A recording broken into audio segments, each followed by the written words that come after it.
it working? Yeah. Okay, perfect. So as Ellie said, well, last time I preached, it was the only time, and that was 18 years ago, and in a different language. So I am a bit nervous, but I'm sure you'll all bear with me. Now, we know the theme for this sermon today, but before we start, we're going to look at some pictures again. And I'm going to ask you to look at these pictures on the screen. We know what they make us think of, but how do they make you feel? Anyone? Otherwise, we might be waiting for a while. Frustrated, yeah? Yeah, perfect. Really tired, yeah, yeah. Pardon?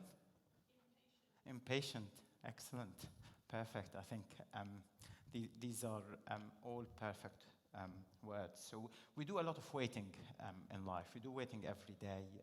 We wait for a telephone call. We wait for results, GCSEs and A-level recently. We wait for planes, trains, and many things. But the reality is we live in a world that is getting faster and faster. Everything nowadays is faster.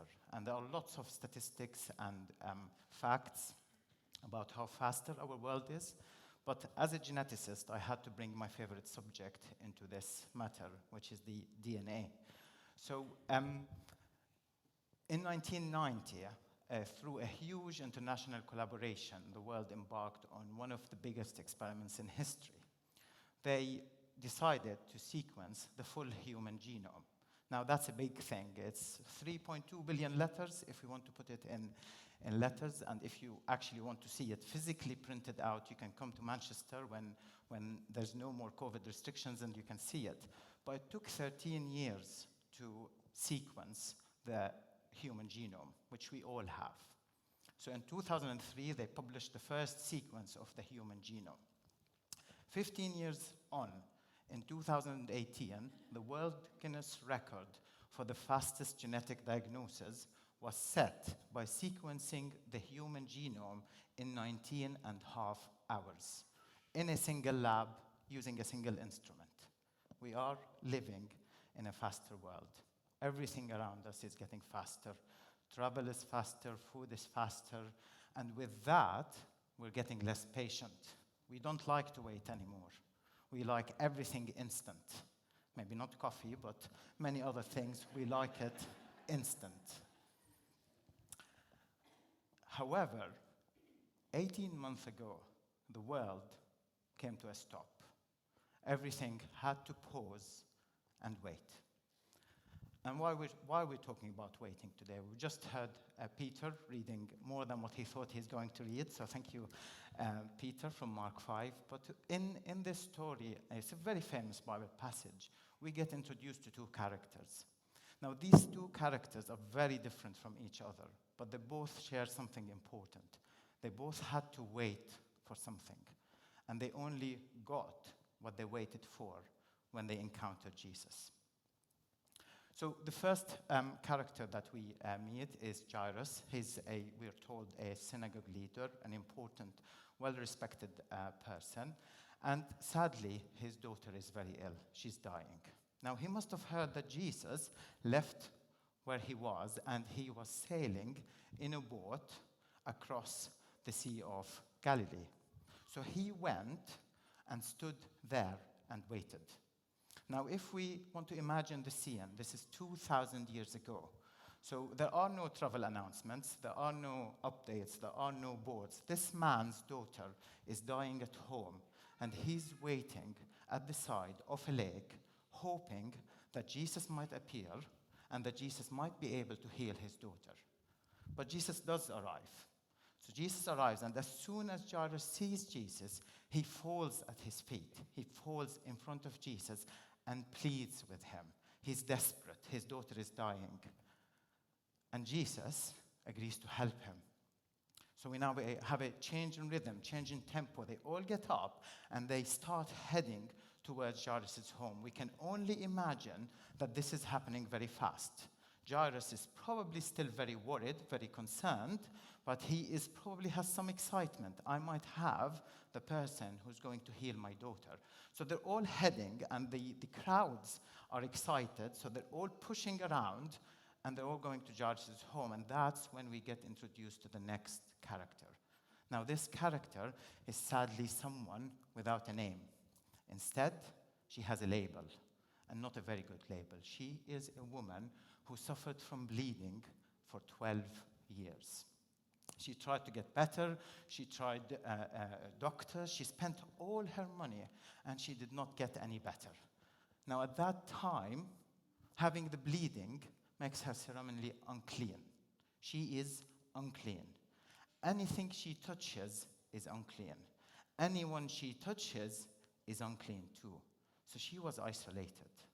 And I'm sure after what we've been through during COVID, we can relate to what it means to be isolated and quarantined.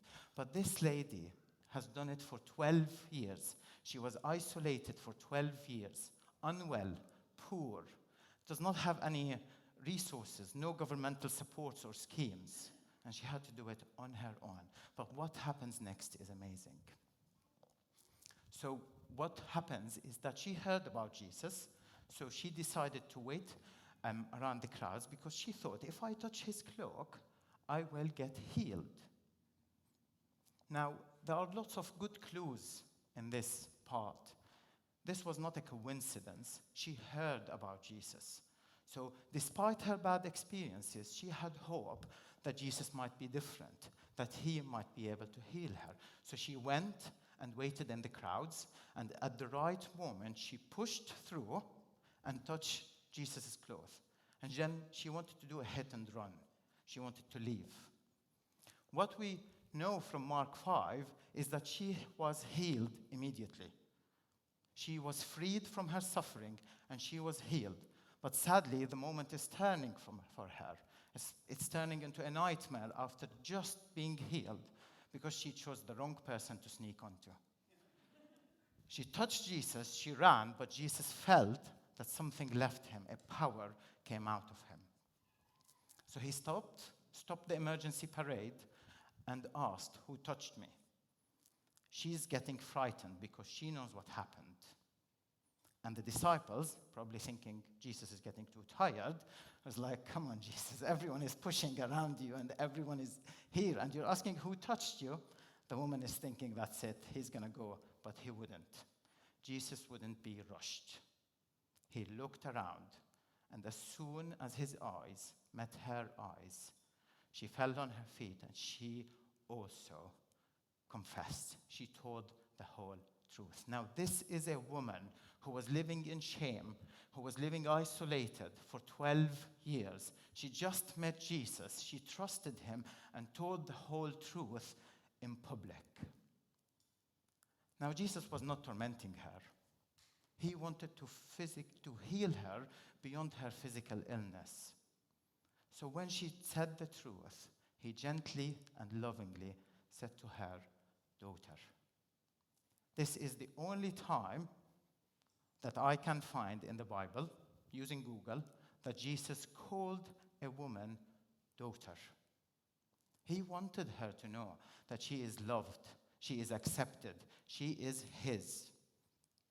And he wanted her also to know that his cloak was not magical, but her faith was amazing. He literally healed her inside out, and not only physically. But the drama continues. Things are changing again. Bad news arrive because people come and tell Jairus, "Your daughter has died. Don't bother the teacher." Now let's rewind a few minutes back. We're told about the disciples, we're told about the woman, we're told about Jesus, but we're not told about what Jairus is doing in these minutes when Jesus has stopped. Someone once told me this is actually medical malpractice. Jesus was in an ambulance heading to pediatric emergency. He stopped the ambulance to attend to an adult with a chronic disease. So Jairus will be getting furious. he would be getting angry. He's like, we're there, we're nearly there. What's happening here? Why have you stopped? Now, Jesus was very quick to respond after the news came through. He looked at Jairus and said to him, do not be afraid, just believe. Now, that's a challenge. My daughter has just died. I trusted you. I came to you for help, and we were so close to help my daughter. And you stopped to chat to this woman, and that now you want me to believe? What's amazing is that Jairus did believe. He did trust, and he did take Jesus home. And we know what happens next, because they go home, and as soon as they arrive home, Jesus goes in, he holds the little daughter's hand and says, Talitha cum, my little girl, get up. And she does get up. So he just, in Jairus' home, defeated death, and the girl is resurrected. So when I asked Richard for help, he said, we'll do the sermon. I sent him, well, can you send me a guide? He sent me a how to write a sermon 101, all the basic things that you need to do. And one of the really helpful things that he said, try and get 3 key points across. Now, that was probably his aim at the beginning of the sermon, but here we are now. And if you were here last week, Ken did this amazingly, because he did friends, faithfulness, and faith. Maybe friends, faith, and faithfulness. Now, I did not want to do initially 3 key messages, but when I kept thinking about it and praying about it, 3 words kept coming to my mind. Now, they're not as slick as 3 F's, and this is my best attempt to connect them together, but they are wait, trust, and transform. Now, we have 2 main characters in this Bible passage. We have Jairus. He waited next to a lake, hoping that this man might arrive, and hoping that this man might be able to heal his daughter. He then waited while this man started talking to a random woman in the street. Then he had a real test of trust to take Jesus home when he was just told that his daughter died. And that's when the transformation happens. Jairus went from a man who thought Jesus might be able to heal his daughter, to knowing the truth that Jesus has power and authority over death. And we have the bleeding woman. She waited for 12 years. She then waited behind the crowds. She was hoping, she was trusting that Jesus might be able to heal her after all her bad experiences with trying to get healed. And then, after she was healed, she had to trust Jesus again and come out in public and say the whole truth. And she was transformed. She was transformed from a poor, isolated, shameful woman to Jesus' daughter. And we're here 2,000 years later talking about that woman, not only here in Romley and England, but probably in the whole wide world. Now, that's a Jesus-style transformation. And many of us here today would have been waiting for many things. We probably waited for various things. Some bad things happened in the last 18 months, and we're still waiting. And we might be getting frustrated. We might be getting fed up. We might think that Jesus has forgotten about us. So my prayer today for anyone here who is in that position, who feels that Jesus has forgotten about him, I pray that you will be able to wait, but not wait with anger and frustration, but wait with trust and confidence, and come to Jesus with open heart for a true transformative encounter. Amen.